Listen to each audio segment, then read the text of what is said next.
ಕೇಂದ್ರ ಸರ್ಕಾರದ ವಕ್ಫ್ ತಿದ್ದುಪಡಿ ಕಾಯ್ದೆ 2025 ವಿರೋಧಿಸಿ ಮುಧೋಳದಲ್ಲಿ ಪ್ರತಿಭಟನೆ ನಡೆಯಿತು.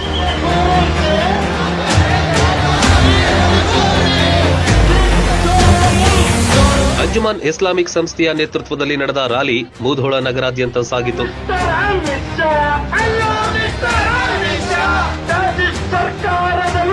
ವಕ್ಫ್ ಆಸ್ತಿ ಕಬಳಿಕೆ ನಿಲ್ಲಿಸಿ, ವಕ್ಫ್ ಅಂದು ಇಂದು ಮುಂದು ಮುಸ್ಲಿಮರದ್ದೇ ಎಂಬ ಹಲವಾರು ಫ್ಲೆಕ್ಸ್ಗಳನ್ನ ಹಿಡಿದು ಆಕ್ರೋಶ ವ್ಯಕ್ತಪಡಿಸಿದ್ರು.